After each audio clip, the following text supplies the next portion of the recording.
Okay. Good morning, everyone. Welcome to our, and thank you for attending our workshop here this morning. And appreciate all the bright, smiley faces coming out early this morning. I know some of us were together last night a little later, so it's very impressive, and appreciate everybody's participation and concern about this issue we're going to talk about today. So I have a couple of things to talk about, but I think I'll call the meeting to order, and please join me in pledge to the flag.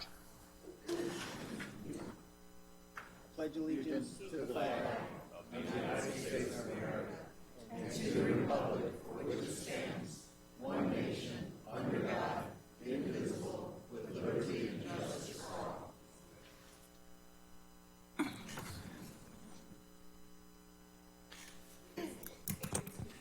And please join us in a moment of silence as we think about all those brave men and women that serve us in our great United States military, both here and abroad, and think about also and remember those folks that serve us locally, the great men and women of our Sheriff's Department and all our other first responders, emergency services, and all the rest. And we appreciate everything that they do for us.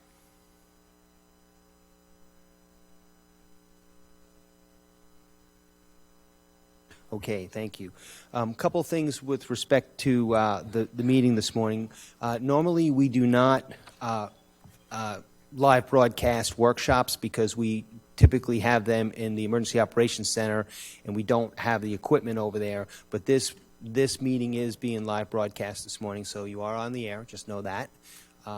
We're going to adhere to our rules in terms of folks speaking, 3 minutes, and I know it's not an issue with everyone in this room, but I just feel compelled to remind everyone, let's be respectful and mindful of everybody's time and everybody's opinion. Everybody has a right to be heard, and we certainly on this commission respect everybody's opinion and their right to voice it, and we hope that in the audience you do the same. I would also ask if we could refrain from the clapping and cajoling and those kinds of things, because all that really does is waste time, and we don't have that as part of our operating procedures with the way the commission works. One other announcement I need to make is that in our agenda package there was documents regarding the administrative appeal by the Hammock Civic Association regarding this issue, and we are not debating or discussing that issue this morning. That is specifically agended for our April the 15th meeting. So the commission is not discussing that. It's not part of our business this morning. We're strictly going to talk about, have a discussion about Bing's Landing and work a path forward regarding the Captain's Barbecue issue at Bing's Landing. So with that, I'm going to open this workshop, and I guess I'm going to turn it to you, Mr. Cameron. Thank you, Mr. Chairman.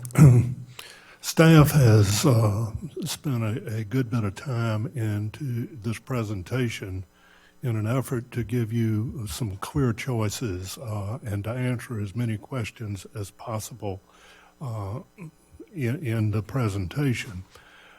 We want to just go on record as saying that we have a high level of confidence in our findings.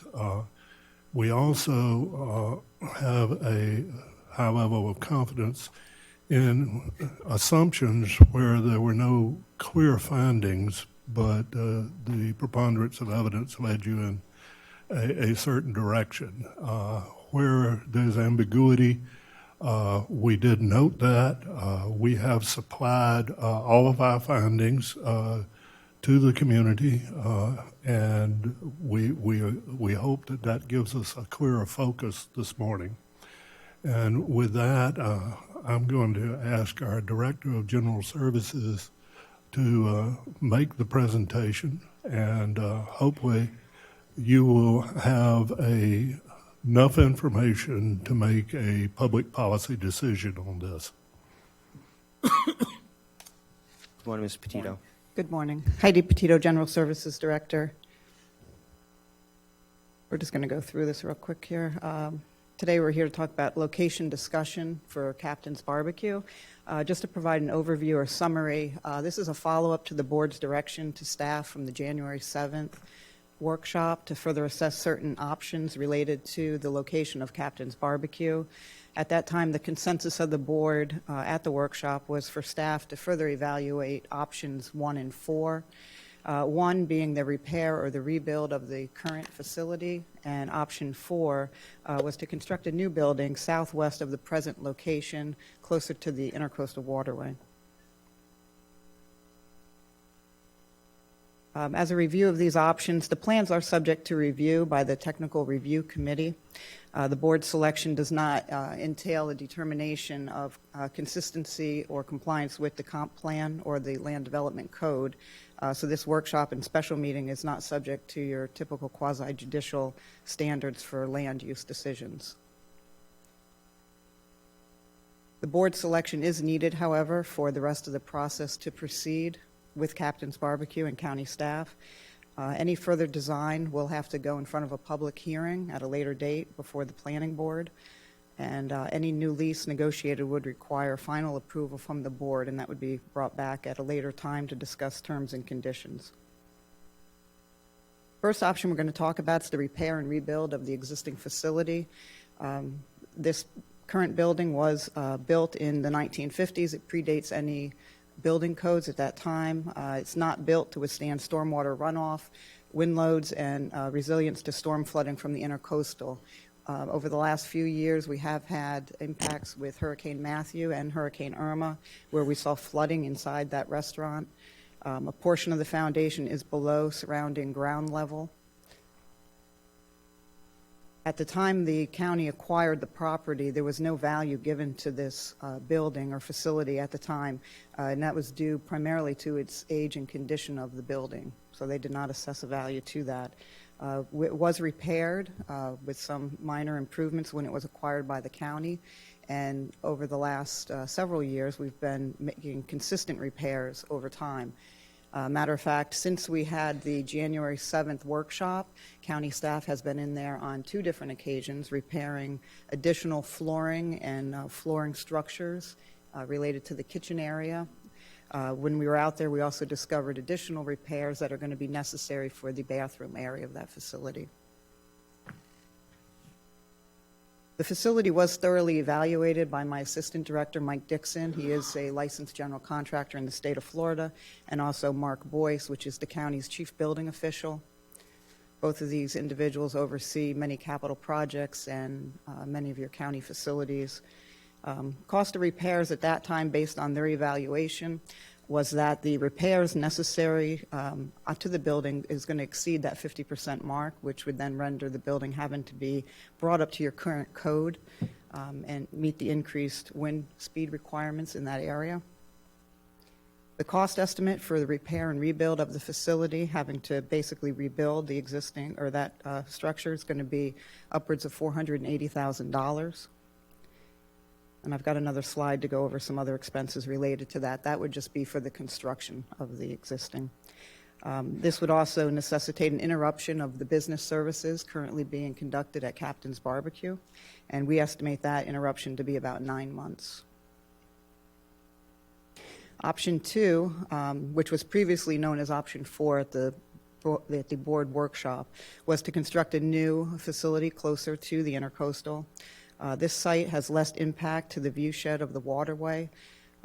The area was a previous fill site from when the basin in that area was developed, so we have no potential for any buried artifacts, things of that nature. With that site, there's also minimal tree removal. I believe it was just 2 palm trees that would be affected. This option, again, does not lend any interruption to the current day-to-day operation of Captain's Barbecue. This would require the relocation of an existing pavilion on that site, and that would be at the tenant's expense. And if this was done, we would require that pavilion to be in place prior to them tearing down and working on the restaurant. At the previous workshop, we talked about the desire to do a temporary sewer connection to the Dune CDD. This would involve an abandonment of the current system. The current system is 28-plus years old. Although it does function properly, it's getting to the point that we are going to have to make significant improvements to that, and we feel it would be a county benefit and overall improve water quality in the intercoastal waterway. Environmentally, this is a good idea to do. We did have brief discussions with the CDD to talk about a temporary connection. This would only be until a permanent solution with the City of Palm Coast is available. The sanitary sewer system connection cost is very similar to the costs related to the cost of replacing the septic and drain field. But again, this environmentally makes more sense to do this temporary connection. And it should be done regardless of whatever option the board chooses to go. This is a site map which just shows you the overlay of where option 1 is, option 1 being the existing facility, option 2 being closer to the intercoastal. General area on here is showing where the pavilion is. It may be a little bit closer to the intercoastal. We have to determine that depending on what direction the board chooses to go. This slide briefly just shows you the pros and cons related to the option 1, repair, rebuild. We do have minimal tree loss. You've got less community resistance. You've got less long-term impact to the park. However, option 1, the repair, rebuild, would be at the sole taxpayer expense. We will provide a business interruption with potential for issues with Captain's Barbecue and their lease. We would continue to have those legal responsibilities and maintenance and capital costs moving forward. As you may recall, this is a facility that we maintain as part of the current lease, and we would have to continue to provide insurance coverage on this facility. The rent would remain below the market, and we would likely have to do an archaeological survey due to its proximity to the current Malacompra plantation site and the archaeological dig. And that may take another 3 months to do that. Ms. Petito? Yes, sir. That's because that soil hasn't been looked at because that building has been there so long. So Correct. we would have to, if we were rebuilding the site, we would have to test everything to make sure there's no archaeological items That's correct. in there, correct? That's correct. Okay. Option 2, again, it was previously known as option 4 at the previous workshop. The pros, you've got minimal tree loss, and the tenant would be required to mitigate any of those trees. Again, I believe it was 2 palm trees located in proximity to that pavilion area. You've got less obstruction of a view as some of the previous options that had been provided at the workshop. This would not be at the taxpayer's expense. This would be solely at the tenant's expense. This would provide no business interruption. Again, we estimated that at 9 months for construction. And if we had done the rebuild, it would have been an additional 3 months, so you're looking at potentially a year. Ground lease amount is increased with this option, and a new lease would be triple net. When you look at the less of the legal responsibility, we've got less maintenance costs. The new structure would be up to code. And again, that pavilion would be at the tenant's expense. We've got, though, as the cons, based on the input from the community, it is perceived as a larger impact. When in fact, if you look at the footprint of the existing facility, the new option was actually a smaller footprint, but it's a little better organized than what we have now, and increased long-term impact to the southern end of the park. Did I read that the area that the existing building, if we moved it to the new location, the old building would be grassed over as opposed to improved parking or something of that sort? Correct. It would be returned to green space within that park, yes. This is a cost comparison of the 2 options. You've got the repair rebuild, and as I stated earlier, the 482.7 is merely just the cost of demolition and construction of the new. You also would have to provide for contingency in that budget in case we ran into additional things. We've got the cost of the sewer line and connection at 147. There's really indeterminate determination on what that cost of business interruption would be. And then you've got the cost of pavilion, whether we move it or rebuild it. Again, the pavilion is not quite at its useful life, but it's reaching its useful life. It's probably going to have to be replaced at the county's expense within the next 5 years. Just want to ask a question, and this might also be for Mr. Hadid or Mr. Cameron. I have a hard time dealing with question marks for business interruption, and obviously the way that you quantify that is by understanding the P&L for the restaurant and what is at stake, what is at risk.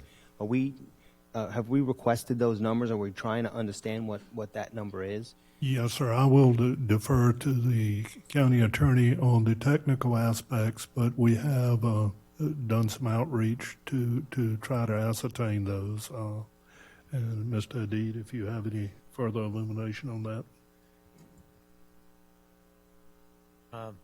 Is this on?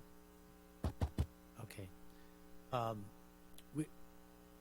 These are potential liabilities. We do not know how these kinds of things will play out in court. What we know are the kind of damages that a tenant can assert in this particular context.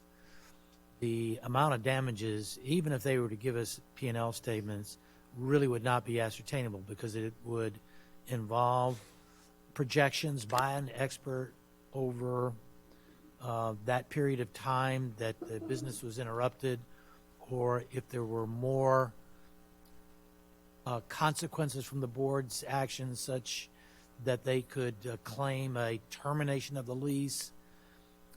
Their ability to make those arguments or the ability to establish the amount of damages are going to be based on expert witness testimony, which would be presented in a case. The county obviously can defend against those kinds of claims. There's no way to predict the outcome. But as I think the yellow highlighted footnote identifies the fact that our lease, as do most leases, it has a fee shifting provision where the prevailing party recovers all of its attorney's fees costs as well as its expert witness fees. To do this litigation, I can tell you, would be very expensive, regardless of its outcome. I don't know if that assisted, but I can tell you. I mean, that's helpful, and I understand that, but there's got to be just a thumbnail number or something. I don't know if it's $1 a month, if it's $100,000 a month. I'd like to have an idea of the magnitude of what we're talking about here in terms of the P&L. And I don't know about the other commissioners, but I can look at a P&L and kind of get an understanding of what's at stake here in terms of profit and loss. And I'm sure other people can do the same. So I didn't know whether we had the legal right to demand them or request them, so we can make a more informed decision. This is a big hang-up for me. So yes, I'm sorry. We have made that. Well, not specifically the profit loss statement, but tenant to provide an estimate of damages. That is their P&L statements are confidential. They're not at this moment in time. They are not compelled to provide them. That's the law. Okay. Mr. Chairman, the reason you have the question marks, as I said beforehand, the things that we believe to be true, that are factual, are heavily weighted assumptions. We present them, but we think when we don't know, we need to tell you and the public we don't know. Yes, sir. No, I respect that. I'm just trying to get to an important point for me. Commissioner Sullivan, I think, had a question. Just for the people who are standing for fire code and all, there's plenty of seats, and it doesn't bother us if you walk in and grab a seat. Thank you, sir. And on your point, it's not zero. Not zero. That's correct. But I don't know if it's 1 or 1 million or 5 million or 10 million or $10. It'd be good to have. In the business world, we use this terrible term called directionally correct, and it'd be nice to have a direction on that. Mr. Hadid? Well, I can add, and I so described at the January 7 workshop of the Board of County Commissioners, that from everything we know, revenues are increasing, if not evidenced by the fact that they've asked for expansions. I mean, all the exact years, but 2014, 2015, 2016, they've asked for various expansions. Restaurant, obviously, to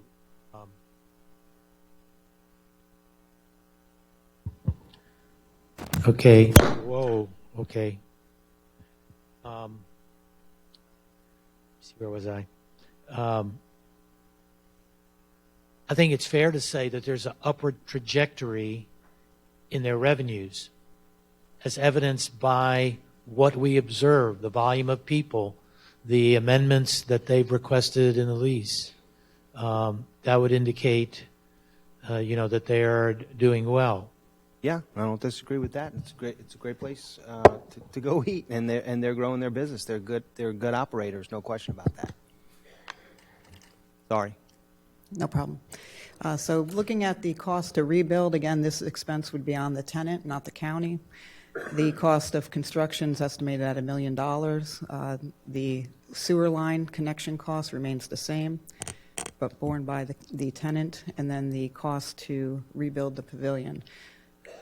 So when you look at this slide, the cost to the taxpayer at minimum would be $733,000, and the cost to the tenant, if building new, is upwards of $1.2 million. The sewer line is just running it to the main street? No, sir. It's going to be connecting to the dunes as a temporary measure. It would Right, go but through our where is their- Malacompra Trail. Where's their main line, though? It's directly behind the Malacompra Trail, so we would end up putting in a lift station and running directional bore under A1A, go through the Malacompra Greenway to tie in. It's roughly about 2,500 feet away. Does that cost also include the cost to mitigate and clean out the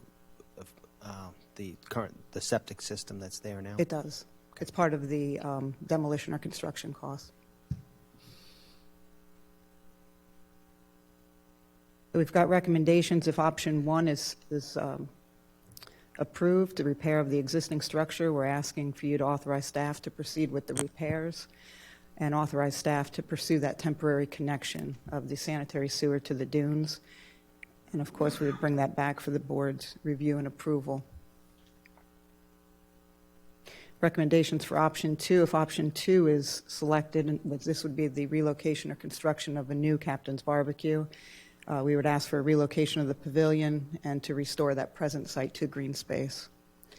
Again, we're asking for authorization for staff to go ahead and move forward with the Dunes CDD, seeking temporary connection. Again, bringing that back to the board for review and approval, and then authorize staff to include in any lease with the tenant to reflect the options and terms. Again, that would also be brought back to the board at a later date for their review and approval. And that pretty much does it. Would this be a competitive bid for who did the work, or are we planning to do it ourselves? If you went with option one, and it would be the county doing the construction, it would be county staff doing that construction. If it was option two, that would be on the tenant to secure somebody to do that. Sorry, I missed that. Yeah.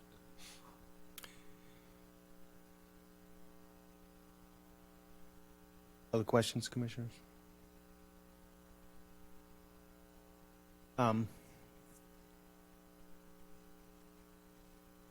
The one thing that we've clarified, I think, is the 50% more than 50% of the value of the building to reconstruct. I think that's an important issue here.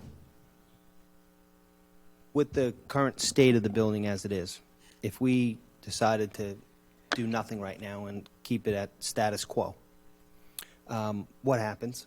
Do we just go along until the next problem happens with the building that we have to send a crew in there to do repair work on it because it's not functional? Or is there a determination that we have to shut this building down the way it is right now because it can't be utilized from this point forward until it's either fully repaired or rebuilt, rebuilt? So I don't understand what the current status is, I guess. The current status of the facility is it requires additional repairs. Like I said earlier, when we went in there, we've already been in there twice to repair existing flooring and floor supports. That's just been since January 7th. When you look at the over the last few years, and unfortunately I didn't bring it with me today, but we've spent countless hours of county staff time going in there and repairing it. Normally, you would not go in there and piecemeal repairs, but unfortunately, if we were to shut it down, it would cause a disruption in their business. It would have to be shut down potentially just to make the repair to the flooring, which is not the only issue that we have with this facility. It would require a huge interruption, so we try to work with the tenant and go in there after hours when they're closed and try to schedule the least amount of downtime. But again, it's piecemeal, and normally if you go to the building department, they're not going to allow you to get a permit to do piecemeal work. Right, I understand that. Essentially, so, I mean, my Mr. Chairman. recommendation is... We have ventured onto legal ground. We have foreknowledge of a substantially deficient building that's being used for commercial purposes. I'd like for the county attorney to weigh in on that.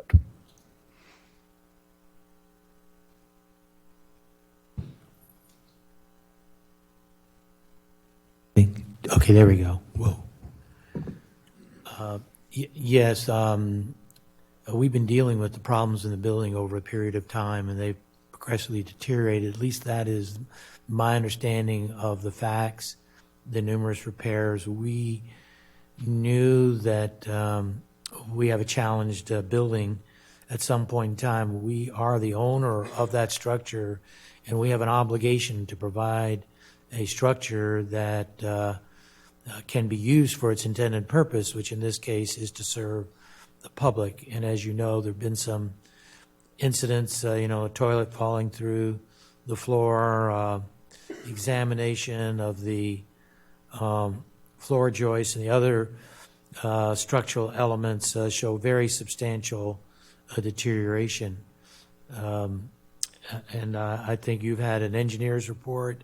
I think Mr. Dixon has examined it. Mr. Boyce, our building official, has examined it. Mr. Cameron has examined it. I did a crawl myself way back when this was issue was first examined. Part of the problem is that the building is built below grade. Another problem is recent weather events, including storm events, have stacked a lot of water there, including the occurrence of the hurricanes, where the intercoastal waterway came way up. So we have knowledge of the situation as a landlord, and we have a duty. Our duty would be to assure reasonable operation of the tenant's business uninterrupted. That is called quiet enjoyment and peaceful possession. That is what we covenant to them in our lease. If I have poured over every version of the lease since it was initiated, and I'm trying to, and maybe it's there, and I just, again, I'm not a lawyer. I'm trying to find what would happen if tomorrow the building were destroyed by a tornado. That's an act of God, natural disaster. Does the lease just get terminated and then we have no liability from a respect of business interruption? I couldn't find that language in the lease. That is, from what I understand, and my research tells me, a very common clause in all commercial leases. And I'm trying to understand if that's the case with our lease. Act of God circumstances are governed also by common law. So we would not be found to be in breach of the lease if by an act of God the facility was destroyed in some way that made it inoperable. And at this point, so if this wasn't, what part of my struggle here is, if this wasn't a good business, if let's say they weren't making any money, it wasn't a successful business, we have this structure that's unusable, the tenant would probably just want to get out of the lease and be done with it, and we would destroy this building and be finished and done. So I'm also trying to think through that, plus weighing the liability of trying to run out the clock on the lease, but it doesn't seem like that's an easy solution here because of everything else. But again, if you understand my concern, it's hard to really make a good decision when we can't quantify what we really have at risk. We totally understand the challenge of the decisions that are before you. I mean, we really appreciate that, and I think the various elements of the staff have worked very hard to nail these issues down as best we can. Right. Commissioners, other questions?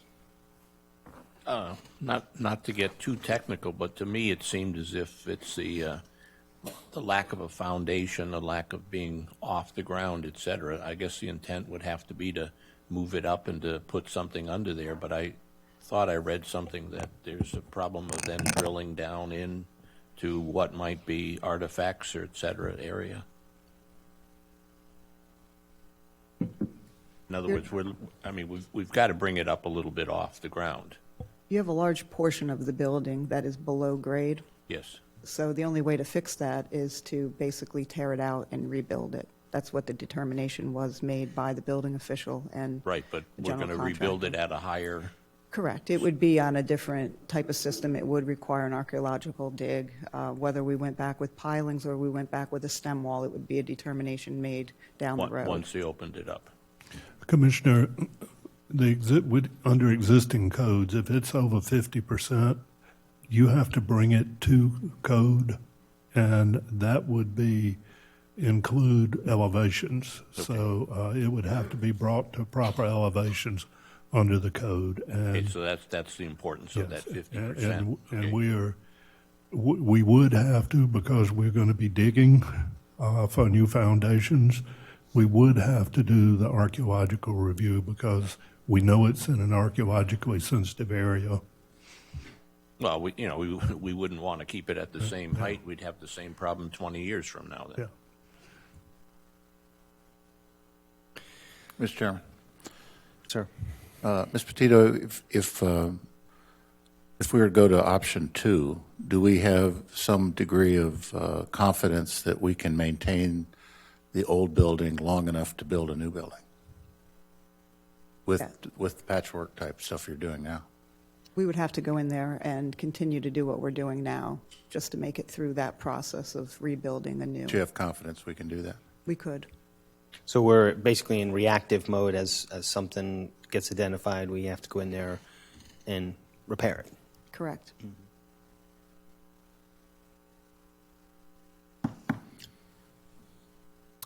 If we do not have any other questions from the commission, I will open it up to public comment.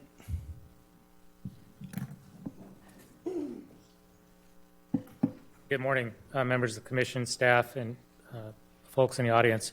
My name is Dennis Bayer. I represent the Hammock Civic Association.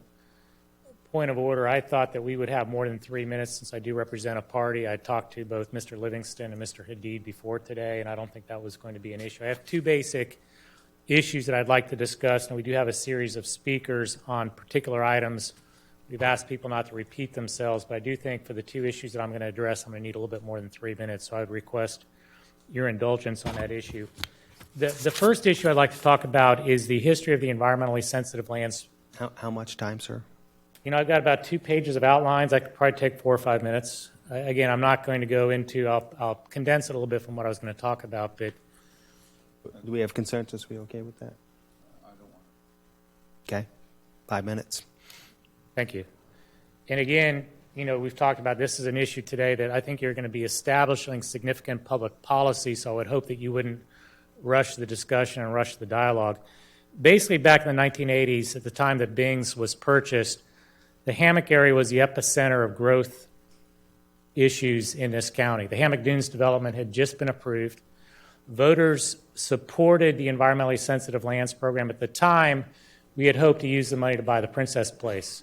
It then got sold to a private developer. Ultimately, we were able to purchase it. But the Bing's Landing was purchased, and I was the chairman of the committee at the time, to basically preserve the maritime hammock in the area and provide access to the Matanzas River and the tributaries off of the Intercoastal Waterway. There was never envisioned that anything other than that small bait shack was there would be in any type of commercial use.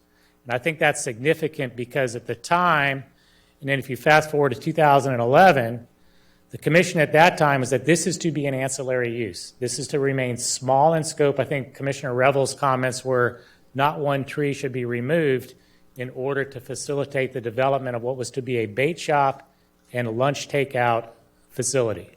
That was the intended use in 2011.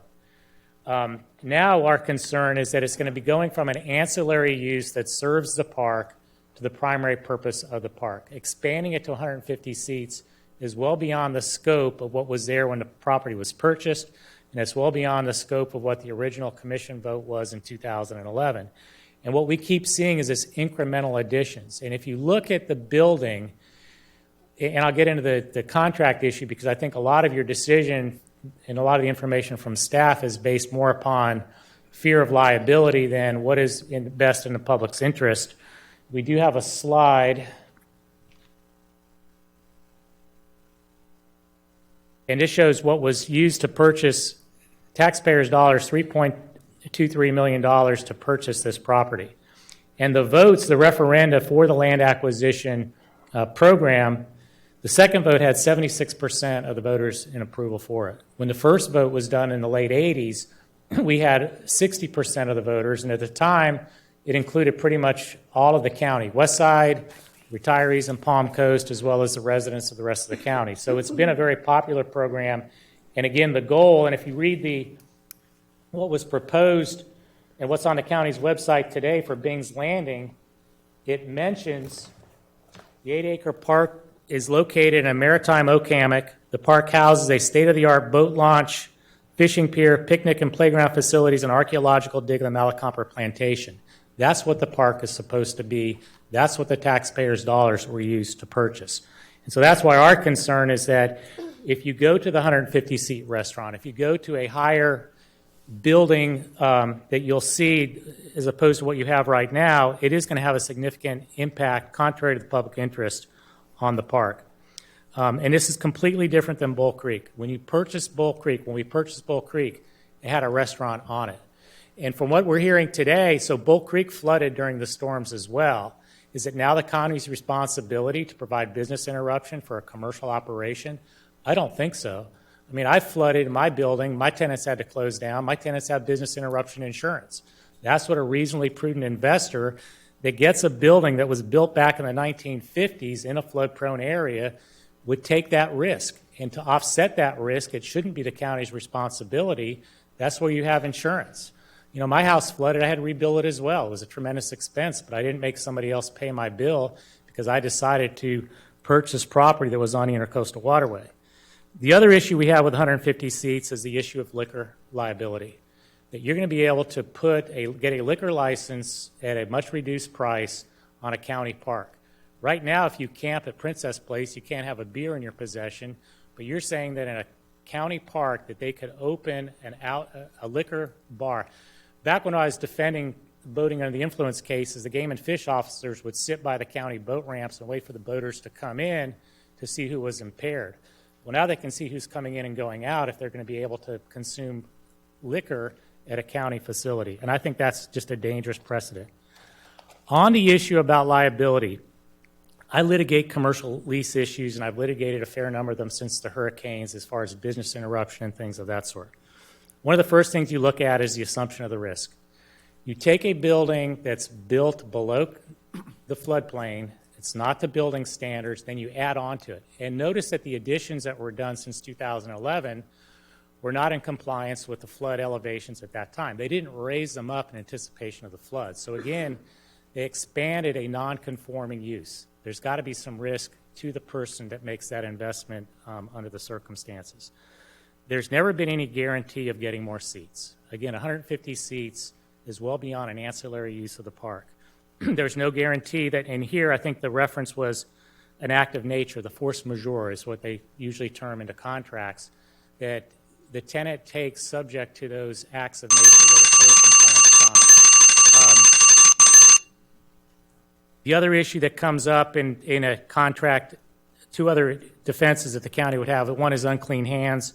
I'll come back to that, and then the other is mitigation of damages. The developer here has other commercial property in the hammock. They could certainly mitigate their damages by developing those parcels, competing in the marketplace with all the other restaurants in the hammock, and complying with the codes that are required as far as parking and sewer and all those things. And then on the unclean hands issue, what is the level of operations that they would consider for their business interruption? Is it what was approved in 2015, which there were 60 seats approved? Was it the 118 seats that they weren't licensed for? Is it the 98 seats that they have now? So I think there's some big issues there, and I'm just concerned that the fear of liability is overriding the public's concerns about protecting our investment in this public park. The final issue is on the $482,000 for the repairs. Obviously, that could probably be put out to bid. There's other contractors may be able to do it for less than the county. We tried to get our licensed general contractor in to inspect the property. We were denied the opportunity to do so, which may have come up with some other information as far as what the actual cost would be to restore the property where it is now. So on to business interruption, you see all the question marks. Somebody, I think our interim county manager said that it wouldn't be zero, or somebody said it wouldn't be zero. It could be zero. I've litigated these issues. Again, what would a reasonably prudent investor do when they lease a building from the 1950s that's below the floodplain, whether it's on public property or private property? They've got to assume some of that risk. That's all I've got to say. I would, again, urge you that this could be setting a dangerous precedent for our environmentally sensitive lands program. Are we going to open the Princess Place to commercialization? Somebody wants a restaurant out there, why not? Thanks, Because Mr. Baird. Thank you.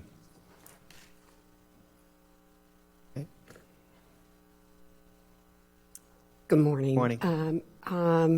Good morning, Commissioners. I'm Joy Ellis. I live in the Hammock. I'm here this morning representing the position of the Hammock Community Association, and I wanted to let you know we're all out here wearing various shades of green. Green for the trees that we have in Bing's Landing. The first thing I want to do is thank you, Commissioner O'Brien, for coming last night to talk to us about commercial development and expansion. And thank you, all of you, for denying the request to allow for Beach Walk to have a PUD when it was obviously not an innovative design. Obviously, that's important to the Hammock. But we're here this morning to talk about Captain's Bait, Tackle, and Barbecue Takeout. And I want to make it very clear that the HCA is not opposed to this restaurant being in Bing's Landing. We welcome it in the right scope and in the right size, and as a concession in the park, which is complementary to the park, not a large restaurant with a full bar. We have approved unanimously, the board of HCA, 3 different scenarios that we would find acceptable. All of those scenarios stay with the restaurant being unobtrusive, that it will remain at its current size and appropriate scope for the park. The first and preferred option is repairing the building as it is, with Captain's Takeout complying with the existing seating, which there's a lot of confusion now in regard to changes that have happened there, but with the approved seating and with the current scope of business, which is a barbecue takeout.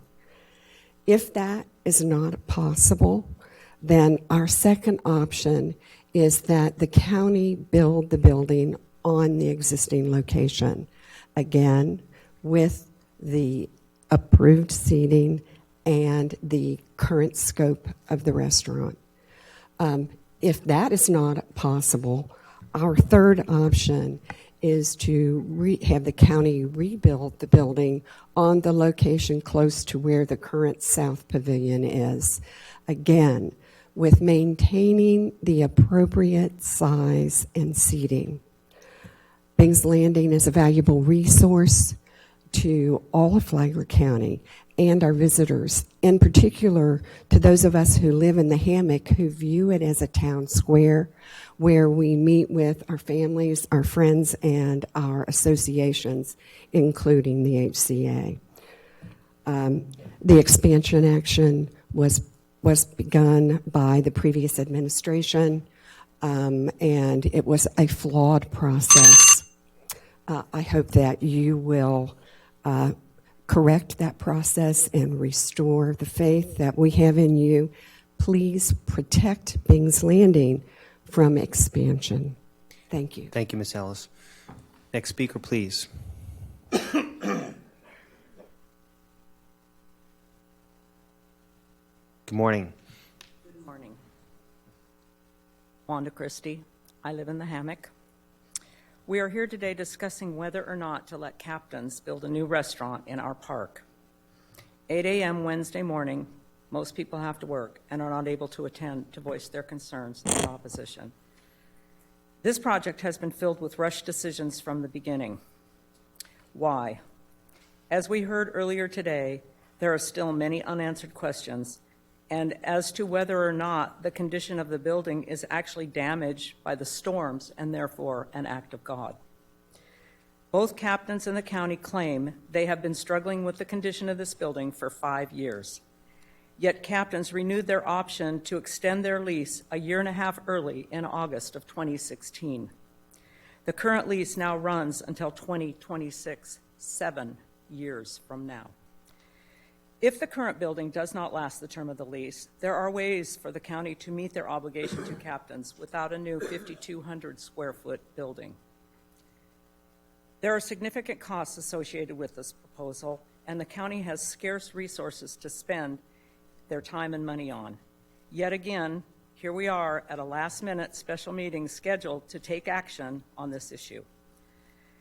There have been far too many bad decisions made by this body under the guidance of the prior administration, which have burdened the taxpayers and voters of this county, all of which were decisions made without complete information. And yet, here we are today, rushing into another decision to build a larger building within a people's park when other options are being ignored. We should be considering all options the county has to honor their obligation to Captains for the term of their current lease, keeping their scope of business to what it is now and what it was intended when the lease was entered into.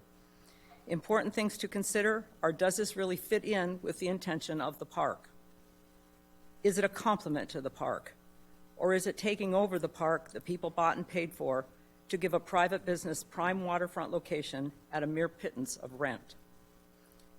As this area develops, there will be fewer and fewer of these precious areas that keep the Hammock what it is.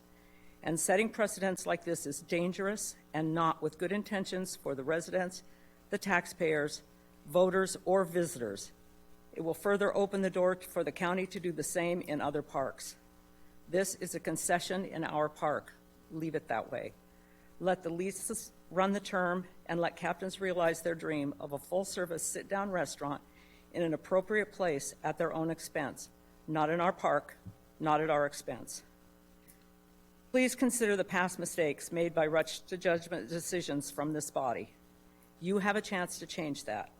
Take the time it takes to completely and thoroughly consider all options before taking yet another lethal step that will be looked back on with regret. Thank you, Ms. Christie. Next speaker, please. Good morning. Carol Scott, The Hammock. It was in 1989 when Bing's Landing Park was purchased with environmentally sensitive land funds. And that means that an area having environmentally unique, irreplaceable, valued ecological resources. With all the usual park amenities, there exists a bake shack turned restaurant. When researching environmentally sensitive lands literature, there was no mention of a restaurant facility. Mr. Hadid cites the Flagler County ESL Manual, number 8, and I quote, promote economic development through nature tourism. Research shows development is suggested outside the environmental sensitive land area. Sensitive lands means just that. Everyone knows of and respects the award-winning Malacompra research site, and artifacts are not confined to just that one area. All publicly owned environmentally sensitive land should be designated for conservation. I am not here to dispute the taste of barbecue from the restaurant. When my granddaughter was younger, after playing in the park, she looked forward to having a little tub of mac and cheese from the restaurant. I'm glad she will no longer play in the park when a restaurant liquor license is obtained if a larger building is constructed. I am here to tell you, county staff and commissioners, you have so generously gifted Captain's owners that it is truly stunning. Low rent, no taxes, free parking, and all sorts of things. Santa Claus has come to Bings. And Mr. Hadid fears the restaurant owners will bring suit if they don't get their way. It's like suing Santa Claus, for heaven's sake. I respectfully suggest any structure, large or small, should not invade the People's Park. Leave the existing building right where it is. Can anyone here imagine tearing down the South Pavilion peacefully that rests under the shade trees? Is it respecting the park-sensitive land use to do this and to erect a sky-high building in its place? Not to mention the trees that will fall. And don't tell me there will be no tree loss. No one believes that inane promise. Commissioners and county staff, your fiduciary responsibility is to ensure this park is properly protected and managed. Can't we reach an agreement and skip the nonsense of a new building? Why not keep the environmentally sensitive land at Bing's Landing free of new intrusion? Please, wait. Let's just let the lease run out. Thank you, Ms. Scott. Folks, thank you, folks. Welcome, sir. Hello. Hi. My name is John Todd. I live in the Hammock. I wanted to make a couple points. Number one, this cost comparison slide, I believe, is totally misleading. It does not show the present value or the future cost or the lack of income to the county. In my opinion, you do not have enough cost information to make a decision at this time. There was discussion about a P&L earlier, the P&L for the restaurant. In my opinion, you should have a P&L showing ongoing cost and loss of income to the county. This slide just showing upfront cost is totally misleading and does not send accurate information. I'm speaking for myself, but I don't want to see a facility, a restaurant, any larger than the current restaurant. I don't want to see the park become a parking lot for a restaurant. I want to see the rent that this restaurant pays in the future at market rate. I want to see the county pay all the cost of building for the restaurant or the facility or rebuilding it, so taxpayers totally understand the cost that they're paying, and they totally understand that the rent is going to come in, and to the extent that the restaurant is getting benefit, the county taxpayer should know how much that is. And my last point would be the agreement should be totally transparent. Everybody in the county should know what the county is paying to either rebuild or move this restaurant, what it's going to cost the county today, what it's going to cost the county over the next 20 years, and what the restaurant's going to make. I find it very interesting that the restaurant's not volunteering to give their P&L. They probably don't want to show a P&L because they don't want to be embarrassed publicly saying, we make this amount of money today, even with X number of seats, but we're only paying $750. It would be an embarrassment to this commission, for the taxpayers of this county, to know how much money that restaurant's making and how much the county is charging them for this facility, and how much liability the county is incurring. Personally, I don't think the restaurant should have ever been there. But if it is there, don't make the mistake any worse. Don't increase the liability, not just today, but over the next 20 years to the facility.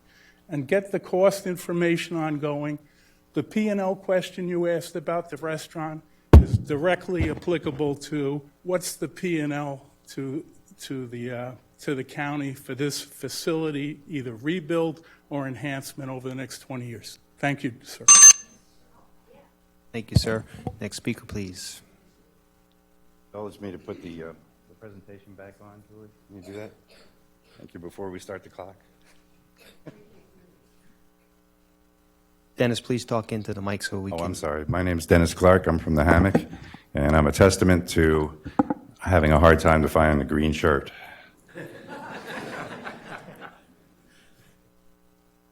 That's a pretty good one. You're good. Thanks. I got it from an older member of the Scenic A1A who. All right, what are we trying to accomplish here now?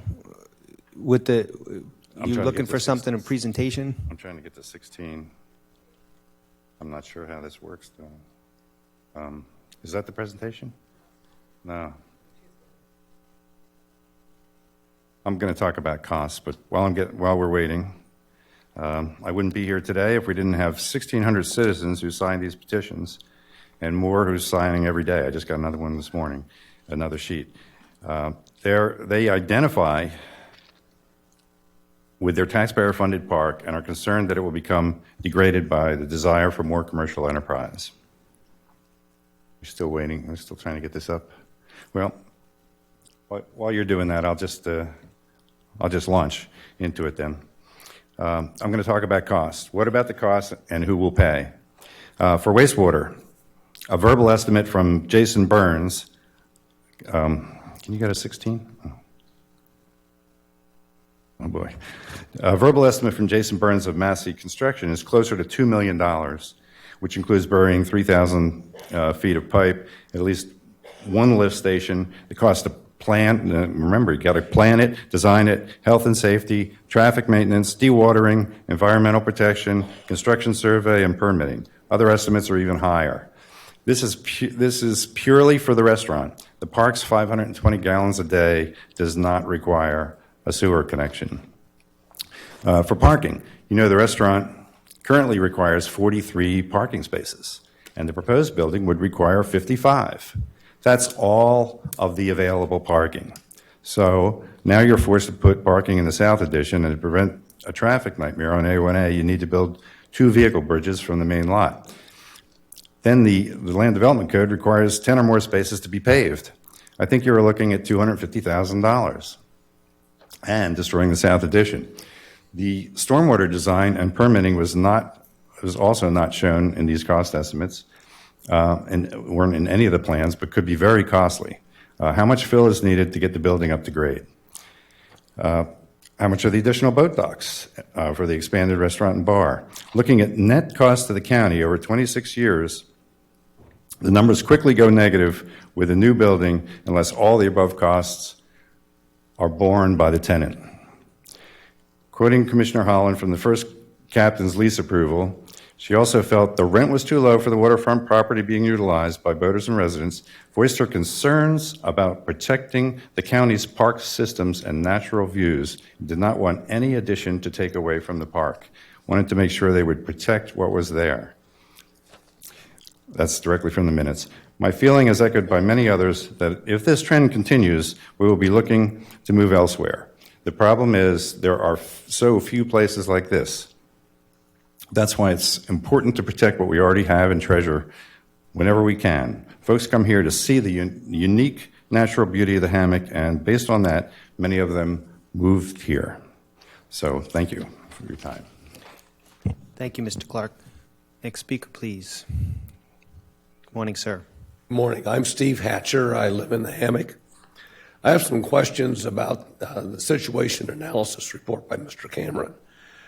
First, the build, and regarding Site 2, the building would be built in an environmentally sensitive floodplain that's prone to hurricane damage from wind and water.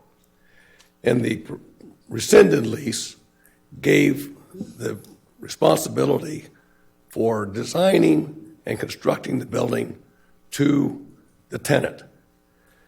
And the county had approval rights for the exterior materials and the paint selection. I'll submit that the county needs to exercise far more supervision over this process to ensure that the building is constructed to the county standards and not to code minimums. This is a very vulnerable site, and the county needs to manage the process, not abdicate the process. Second, there's some questions regarding to where is the South Pavilion going to be relocated to?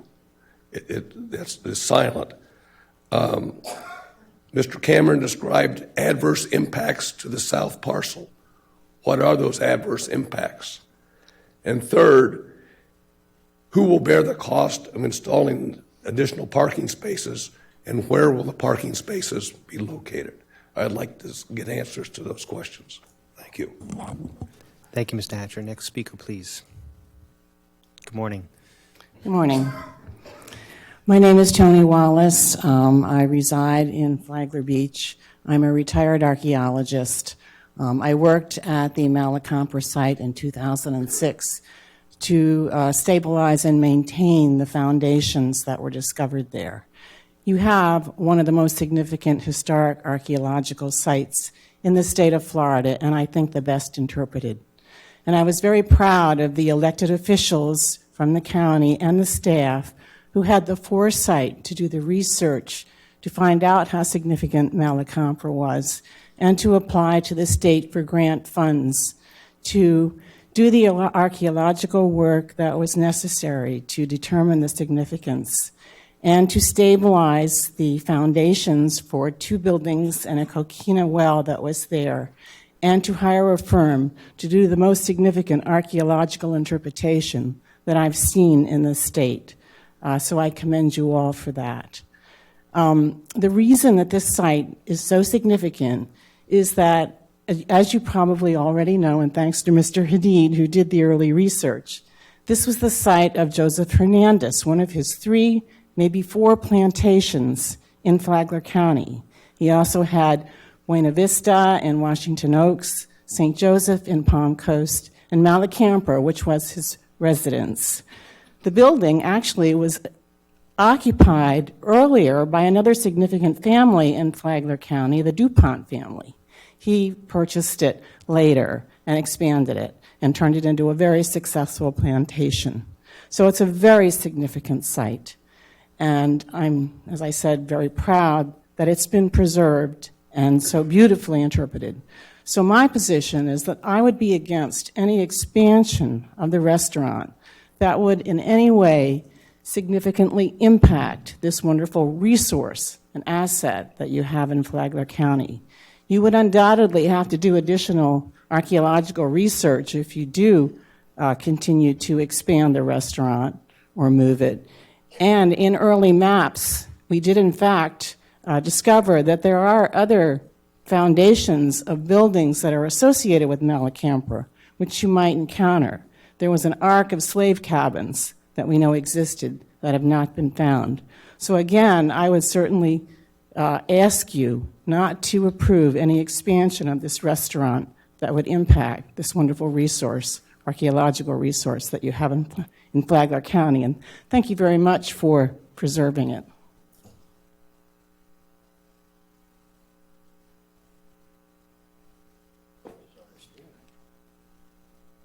Good morning. My name is Todd Swinderman. My wife and I own a business in the Hammock Thrift Shop right across from Publix.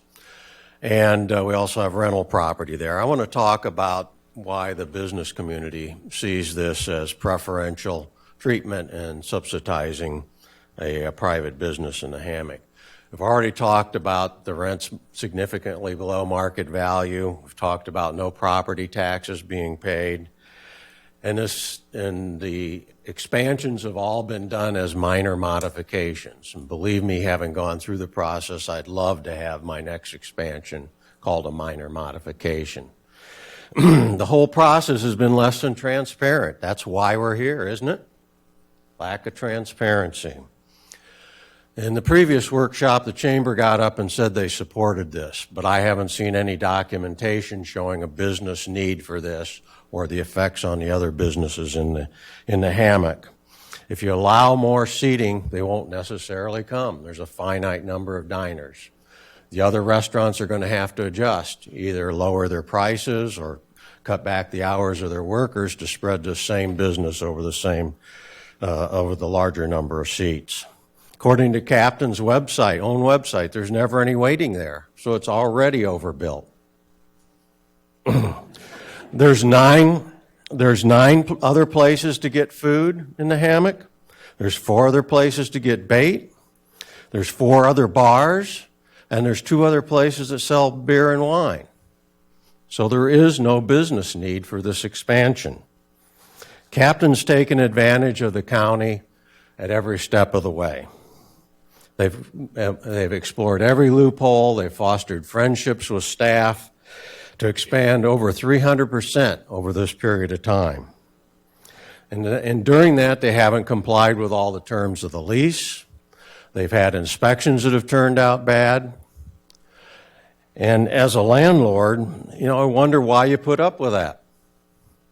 If you approve this expansion for 5,200 square feet, history will repeat itself. There's absolutely no reason for a 5,200 square foot building. Restaurant standards for a 100-seat restaurant say 2,500 square feet, which includes seating and preparation, is the average. So even 3,000 feet would be grossly more than is necessary for this restaurant. There's many riverfront properties available in the hammock where Mr. Goodman could enjoy his success. We don't want him enjoying it at the success of the other businesses in the hammocks. We want a level playing field. That's what we're asking you to do. Level the playing field here. We're willing to compete, but it has to be on a level playing field. Captains should abide by the original intent of a bait shop and takeout concession. We would like to see the business remain in the park, in the current building, under the current purpose of a bait shop and takeout. There's no demonstrated need for this expansion. It's not keeping with the purpose of the park, and it's an irresponsible precedence for the county to establish this practice. I thank you for your time. Thank you, sir. Before we go further with public comment, Commissioners, I'm going to ask if we can have a motion to recess here for about 20 minutes. The tenant is offering to negotiate some change in the terms here, or change in their offer to the county that I think would be extremely relevant and may help us in this situation. And Mr. Cameron is asking if we can take 20 minutes to try to negotiate that so that we can then come back and inform the public. Stop, folks, stop. That's the suggestion here. That would then we would be able to come back and explain it to the public and have full transparency of where we're at. And I think that would be a beneficial thing to do here. So just, if we can get a motion for that. If not, we'll continue, but that's the suggestion here. Well, it's not a regular meeting, so it really... Okay? Workshop. Okay. So it's a workshops and... yeah, it's fine with me. All right, me. so we'll recess for 20 minutes. Chairman, can I make a quick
Does the other sign get 30 minutes? Or just...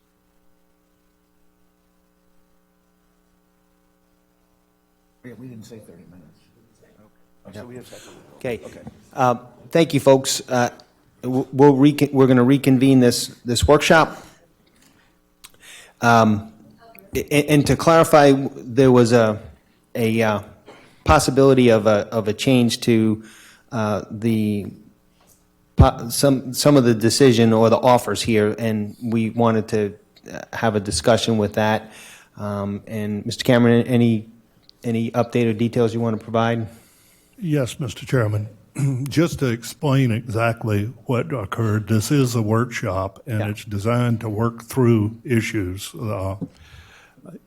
A presentation was made by one of the members of the association that said that there was an option that they wouldn't object to not expanding the size of the building, but building it in the location of option 4, which would stop the interruption of business. The tenant considered that option and came to me and said that that was a possibility, and I can't throw that out into the public without knowing exactly what it is that's being offered. So I requested that the chair recess the meeting in order for me to understand what was being offered, because it could have changed the trajectory of the meeting. And in the interest of transparency, we certainly allowed the legal representatives to come into that discussion, so it would be an open discussion. Yes, of the Hammock Community Association, the legal representation. I don't think that the discussion changes the trajectory of this meeting, except to the extent that if the commission should choose to rebuild the existing structure option, that I believe that there is an opportunity to work with the tenant to work around the interruption of business. There are a couple of ways that might happen, but should you choose to go with the rebuild option, then we would negotiate between now and the first meeting in May to see exactly how we might structure that part, but it doesn't really change your fundamental decision here. Could I, Mr. Chairman, could I ask you? Yes, Commissioner Sullivan. But if we go with that option, the cost would be on the taxpayers. The parts of that would have to be negotiated out. There are a number of moving parts there, but I can tell you that a substantial cost would remain on the taxpayer.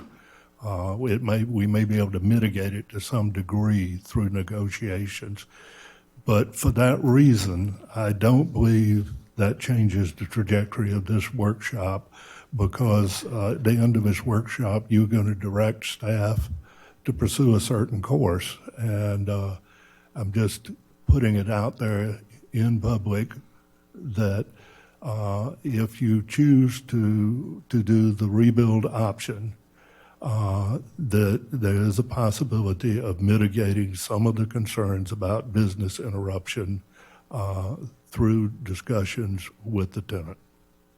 And I just want to clarify for members of the public, the situation that we're in. This is a workshop, so it's give and take. There's discussion, there's presentation, there's dialogue, but it's not a meeting where we make a formal decision. Okay, the purpose of the meeting is to get feedback and presentation. Now, we could finish the workshop and then reconvene and actually hold a special meeting that we've had, we've formally announced it. That's our normal process we do with all workshops. We typically have a special meeting scheduled for right after the end of a workshop in case we want to act on business that was discussed or things that were discussed at the workshop. So understand, it's not, what we did here is not unusual. It's part of the give and take of this process. So with that, I will continue some additional public comment.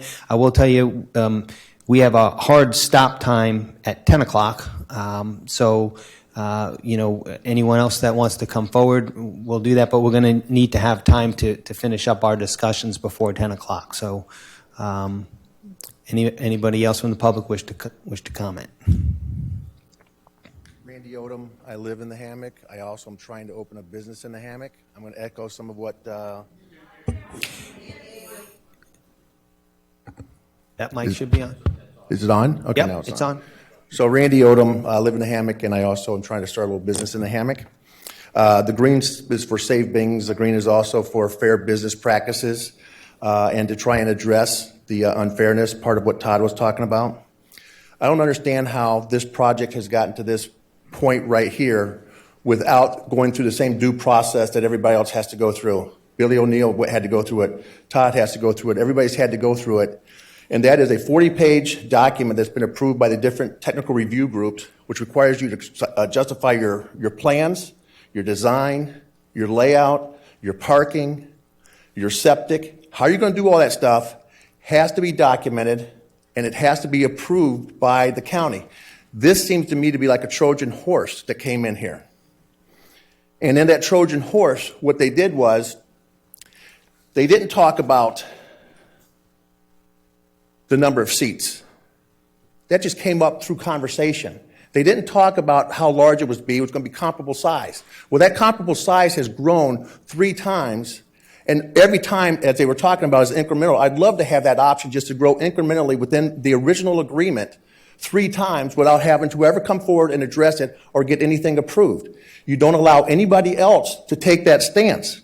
And I believe when the conversation was around the hurricane, natural disasters, I'm pretty sure a hurricane is a natural disaster. We had a commissioner. One of my concerns with this Trojan horse deal is that this comes in and you guys make some decision and you approve this project in whatever form it is. Not at this meeting, but when you do have your little get-together and you do that, it gets approved. There's no context to it. There's no detail. It gets added on at the end. When they did that in their first agreement, if you go back and read all the agreements, which a lot of the people here have read all the agreements and understand them in detail, when they started off in 2011, what was agreed to is not what was executed, not even close to what was executed. In 2011, it was a 0-seat facility. However, when it opened, it had probably about 40 seats. It wasn't allowed to have any seats until 2014, and so the health department didn't even know about it, so they weren't even checking on them. 2014, they were allowed to have 60 seats. Then it came up that they didn't have 60 seats. They had 118 seats. So then the county says, okay, now you're allowed to have 80 seats. Nothing changed. Then they came back and said, oh, it's not 80 seats. In 2019, they came back and said, now you're allowed to have 98 seats. Wouldn't that be nice? I'm allowed to have 60 seats for my restaurant. Am I now allowed to have double that? Have 100 seats just because I say so? I don't understand how this process works. It's not fair for business people in the area, and you guys need to make it right. I don't think you should be allowing it, deciding whether to do it or not. You ought to be figuring out ways to terminate the contract. Thank you, Mr. Odom. Folks. Good morning, Janet Sullivan from the Hammock. The DCCD provides sewer to the Hammock Dunes community and has allowed publics to connect to it. This information is from the board meeting minutes of the DCCD. In August 2018, Beach Walk requested to hook into the sewer for stormwater. Quotes from board members are, we allowed publics to hook in because we felt it would help the island. Not interested in going outside our boundaries. We've already committed capacity for the plant. There's not a lot of capacity. Slippery slope once you do it. They turned down Beach Walk and have turned down all other private requests. December 2018, Craig Coffey went to the DCCD board and asked for Bing's Landing to be hooked into the sewer. He committed the county would design, permit, construct, and maintain the hookup all the way to the point of connection. He said the peak volume would be 6,500 to 7,000 gallons per day, depending on what the restaurant does. Coincidentally, 7,000 gallons is exactly the capacity required for a 150-seat restaurant. From his own words, you can tell, and the DCCD board members probably could too, that Mr. Coffey was making this inquiry to assist a private business, not the park.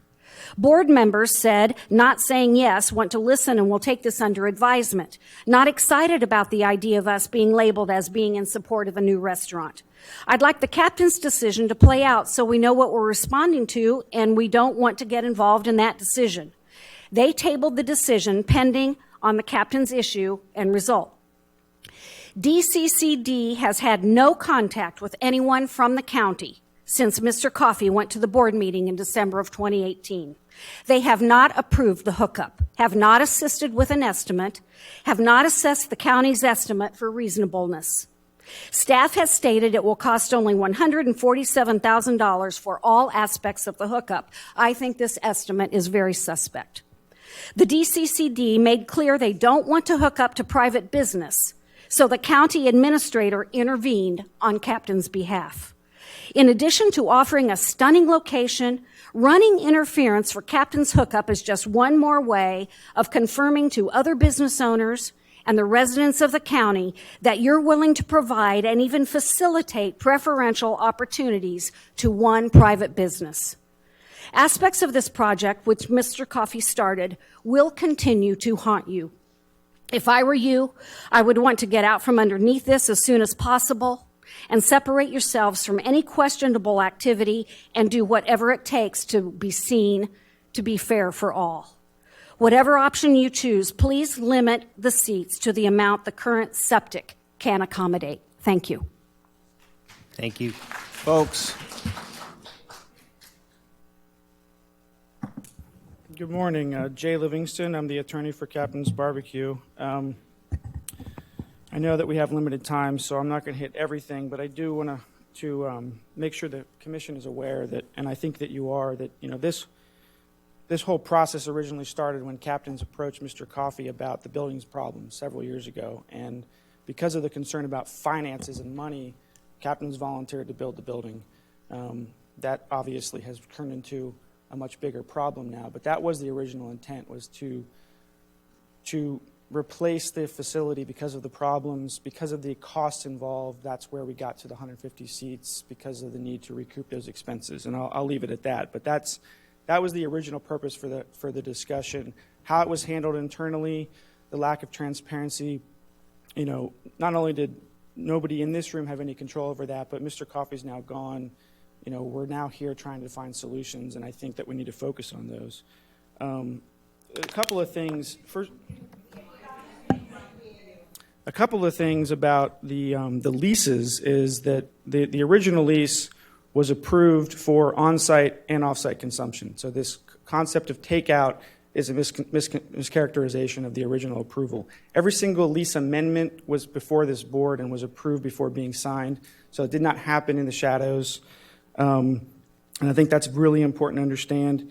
Rebuilding the building in place and its current location, as I stated in my letter, has a lot of risk to the park because those trees are going to be stressed. If you bring it up to grade, the fill will most likely kill them.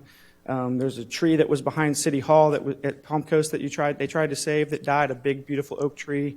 There's many examples you can find in the county along Colbert and Grand Haven and Wild Oaks where they tried to save trees, they died. It's really hard to keep a tree alive when you start changing the natural condition around it. It's why we think the southern location is the best location. The septic system and the sewer line, first of all, is a better environmental way to treat sewer at the park. If this is an environmentally sensitive land issue, that's the better way to handle it. Secondly, the septic system is as old as the county's acquisition of the park since 1991. It's almost past its useful life, if not already there. It's going to have to be upgraded at some point. Sewer line seems to be a better solution for that. That's one of the reasons why that issue was brought up and why we think that it's important for the park, regardless of what happens with the restaurant. And let's see. The only other thing that I think is important to understand is, in terms of what just happened in the back room, is that when Mrs. Ellis presented the three options that the Community Association was willing to consider, we had never been told that the county rebuilding at the southern location was an acceptable solution, because that would avoid the business interruption issue. So I went over to Mr. Cameron and explained to him that that's something we were willing to explore, And I wanted to make sure that was an option that you were considering since it was not part of the presentation. Thank you. Thank you, Mr. Livingston. Next speaker, please. Ryan and Commissioners, my name is Mrs. Kermit the Frog. I'm just joking. Yes, my name is Joanne Reuter. I'm a resident of the Hammock.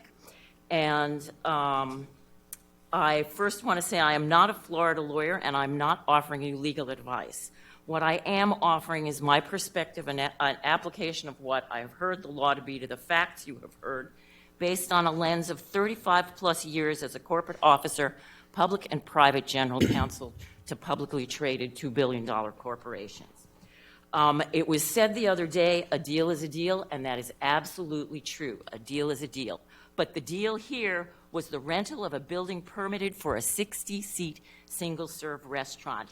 In the meantime, because of misrepresentation, be it intentional or unintentional, on behalf of Captains by Captain's attorney, a young guy who seems to be a nice guy, give him the benefit of the doubt, but that there were 100 seats in a letter to County Attorney Al Hadid, which is not true and is not true today because the restaurant is only permitted for 60. There is no deal for a full-service bar, another thing that was misrepresented to the county during the first hearing on this issue.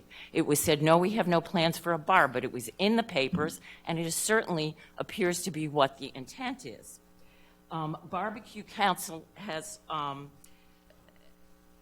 also issued veiled threats of suing the county. And he's saying, well, we won't sue as long as we're talking. That's a sword of Damocles hanging over this commission's head, which is totally inappropriate. The commission's pursuit of a reconstruction and expansion of Captain's Bait and Tackle and Barbecue appears to be based on fear of an imaginary lawsuit, not the facts. And if this commission is going to make decisions based on fears of lawsuits instead of the facts, you may as well turn your governance responsibilities over to Mr. Hadid. It's a factor to be considered. It is not the end-all and be-all. You heard our attorney go through numerous defenses based on these facts. Ms. Petito said there were countless hours over the past few years spent repairing this building. Captain's has expanded 3 times. They must have known the condition of the building. Hurricanes Matthew and Irma caused the damages. That is a force majeure, an act of God. Your attorney has spent tons of time telling you about your liability and very little time about the possible defenses which exist. Don't be afraid and do the right thing. Captain's is not likely to sue you. They are not going to want their profit and loss statement out there. They are also responsible for half of the attorney's fees if they lose, or the whole attorney's fees if they lose. Thank you, and please consider the things that I have said. Thank you, Ms. Royer. Next speaker, please.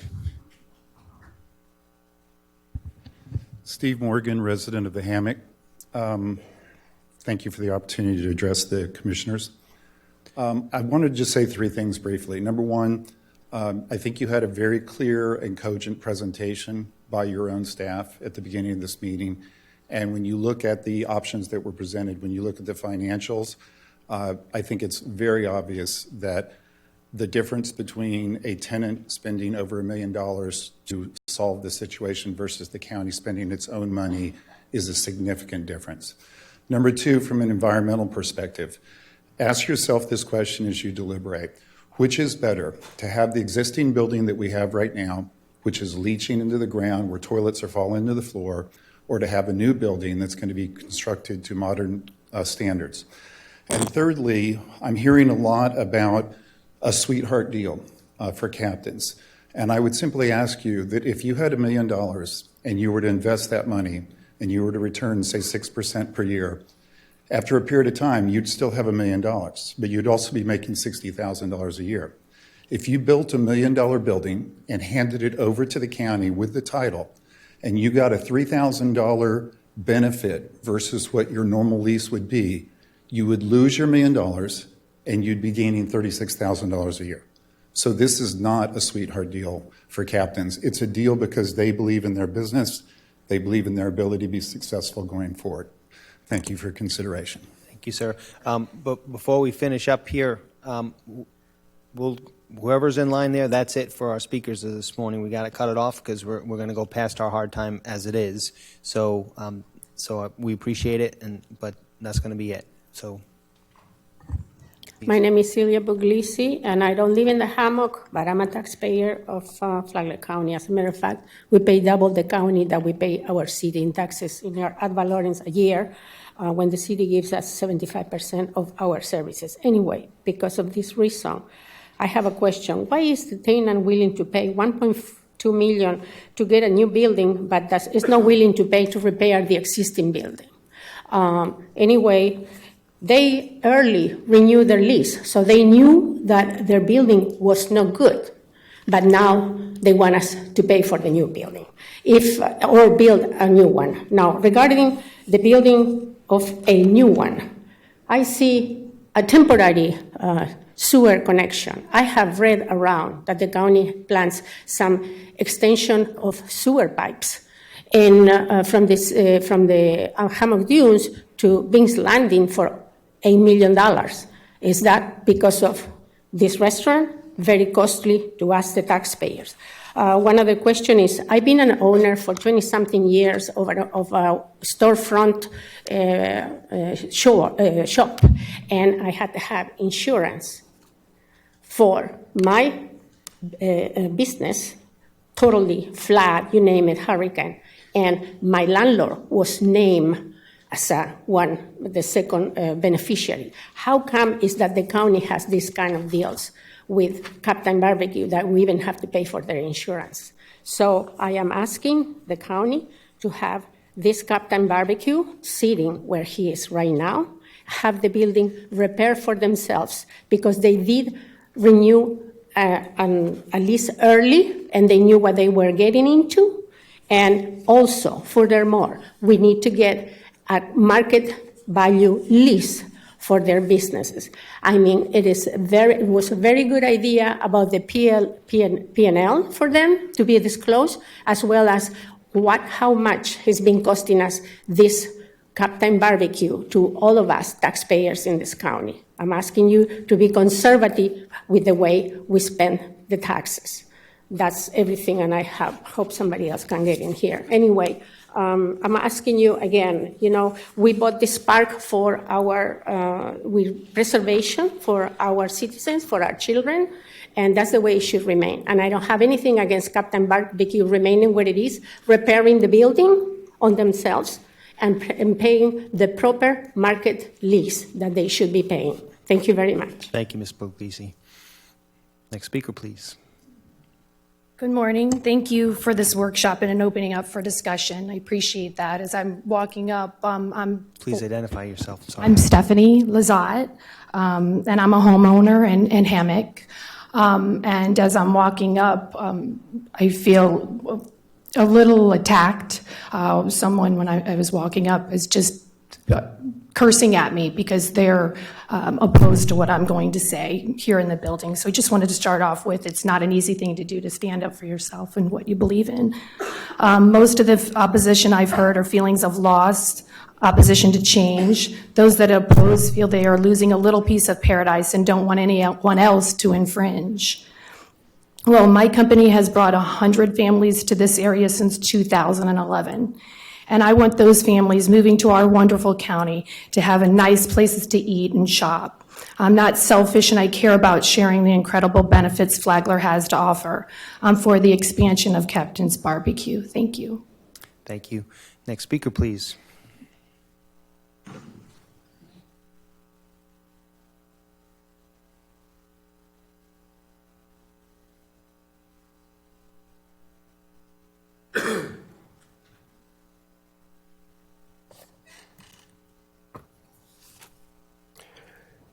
My name is John Mampy. I'm a resident of the Hammock and have a home that's about 200 yards south of Bing's on the Intracoastal. My degree is in physics, and I've been a practicing engineer for more than 40 years. Have 8 patents and another 8 or 9 that are pending. Throughout my career, I've worked with industry, the public. I was with the U.S. Postal Service for more than 30 years. One of the patents revolutionized the way they process mail, and as of 10 or 15 years ago, had saved the Postal Service over $10 billion in processing costs as a result of the change in configuration for it. I have always looked for win-win solutions. Unfortunately, this is not a win-win solution as proposed. There are alternatives. The favored one now seems to be at what used to be called location 4 on the map. If you look at the picture on the screen, a 4,200 square foot area will devour almost all of that neck of the peninsula. That whole area is the most favored use by groups that rent the pavilion for weddings, the Sport Fishing Association for their youth fishing activities, large groups that convene, and placing something in that area is going to choke off any ability for groups like that to do it, and without a pavilion, they have no real reason to host their events at that location.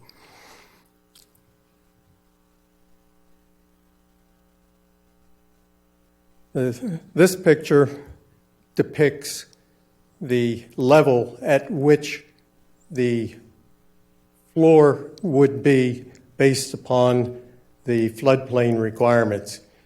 I was over there on Saturday and shot the location based upon the tide maps that are on the FLDEP Stevens website that told me where the NEV D88 floodline would be.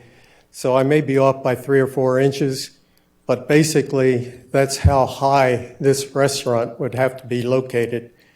This is a fill area, and construction at that location is going to be both expensive and difficult.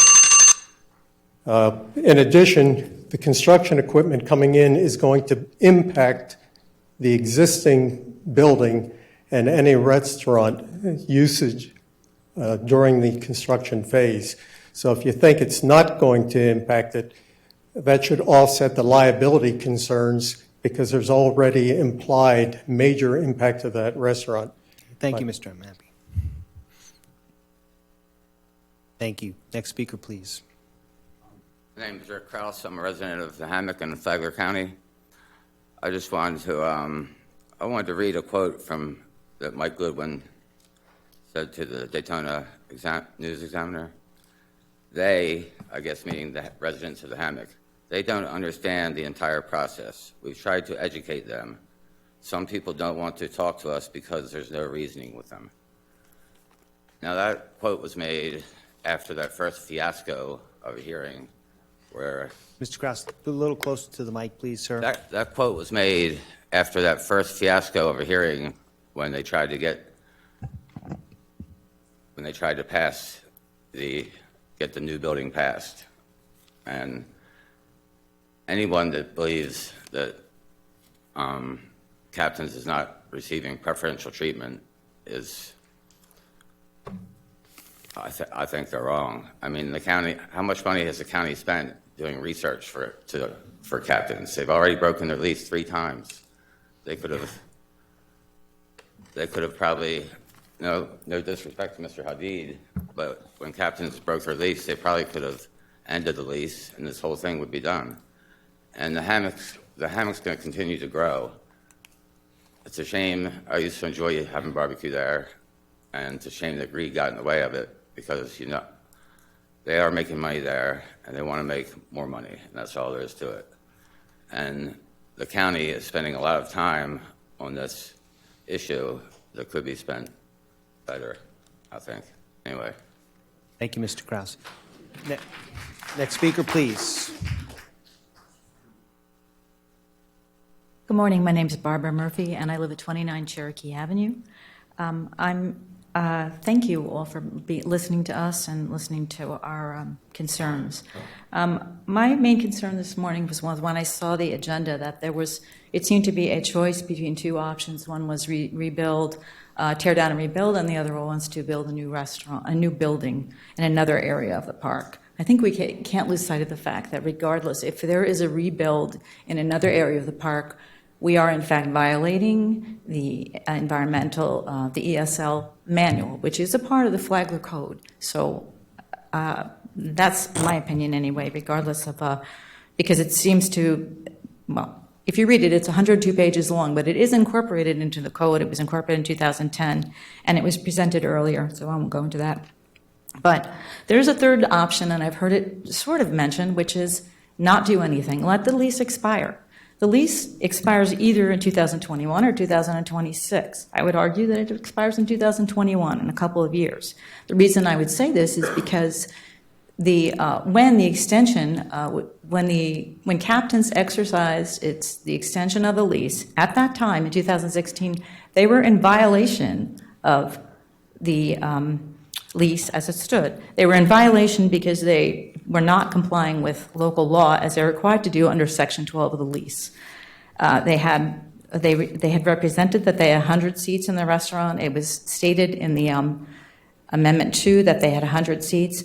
In a letter from their attorney to Mr. Hadid, it stated they had 100 seats. However, they never obtained the required license for 100 seats, and they only got it recently. The only time they finally got it a couple of weeks ago. Actually, here it is: seating change evaluation signed by the Department of Health and the Flagler County Fire Marshal. So this was signed on March 18th, 2019. Yes, that's public record. We have copies of it. Got it. Good. And then, so perhaps you noticed that in there it says, disconnection of residential structure from system allows for an additional 18 seats for a total of 98 single-service seats. So what I would say is, any other company, any other business that was in violation of the public law would love to have this kind of quick attention and remedy the situation from our county. I haven't seen that, and I'm not a business owner, so I don't know, but it seems like it was fixed pretty quickly, and whose water got turned off to let them fix this? I'd like to know that. I guess the custodians. In any case, it's very interesting that every time it seems like the cards are stacked in favor of approving a situation that will let captains do what they want to do. And I'll just repeat quickly, if they don't get what they want, they're going to sue. So let's all enter another agreement for another 25 years. That doesn't sound like an intelligent response to me. Thank you. Thank you, Ms. Murphy. Next speaker, please.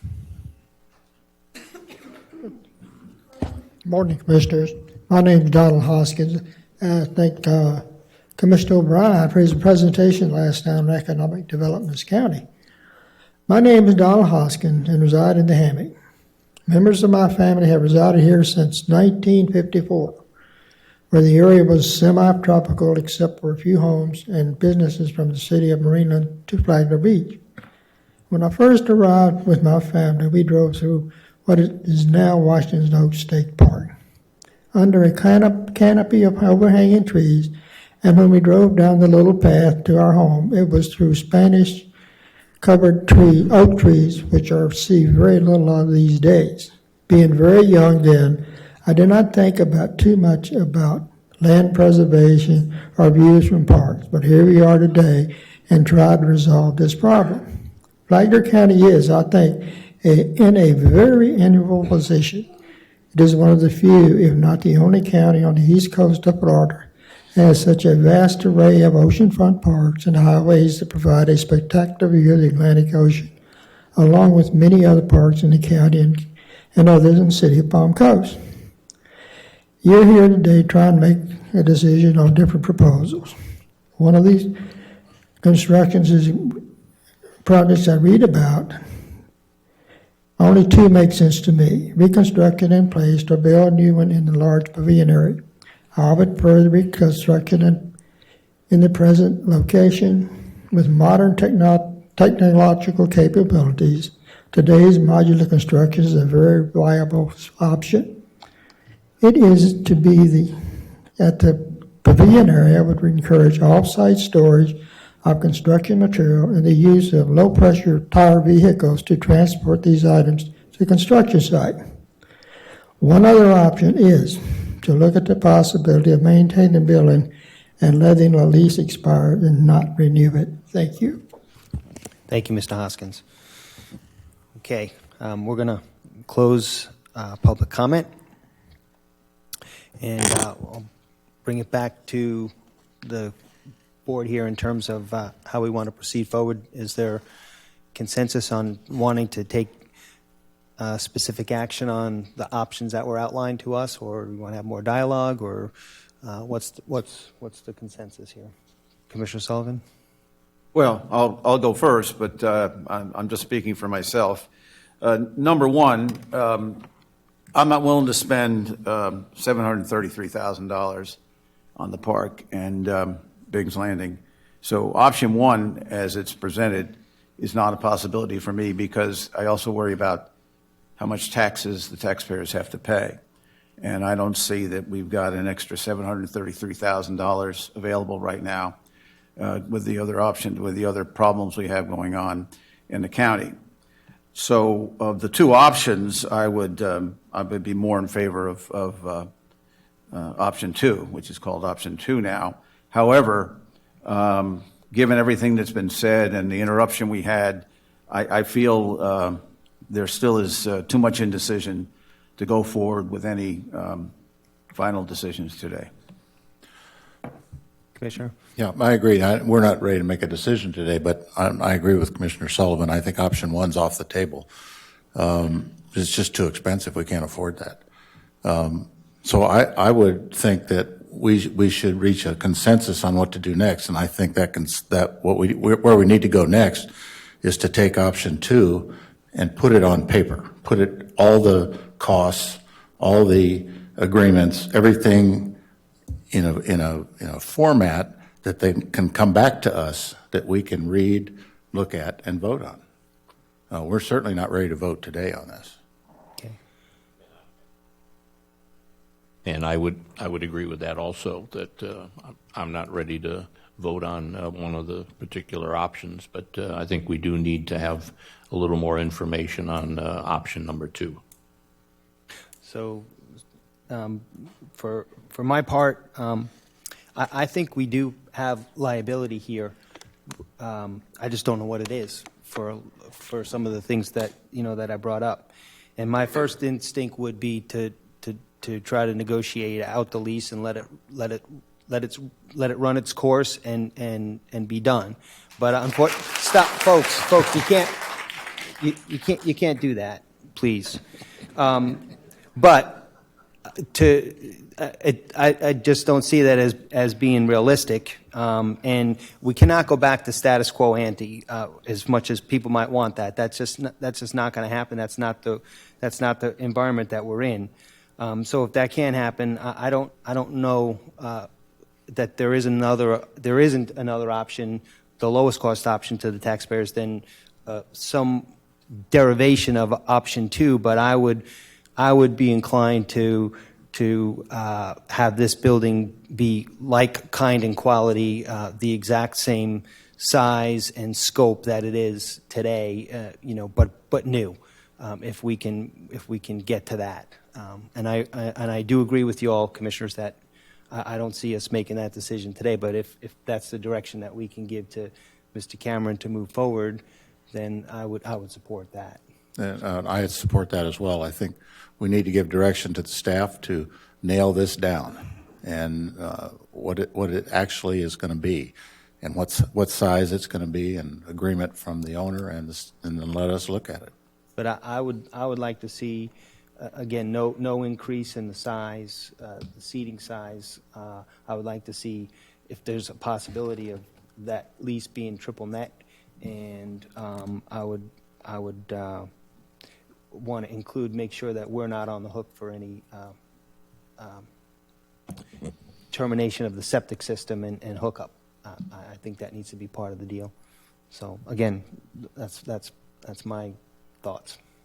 Well, it certainly gives us some direction of a trajectory that you'd like us to go down, which is very helpful because we've been exploring a lot of different trajectories, and we certainly will come back to you by the first meeting in May and have something firmed up, and we will make sure that the community has that information that we're going to be bringing forward, and we'll accept community input along the way to get something that at least nobody's surprised about when it's presented.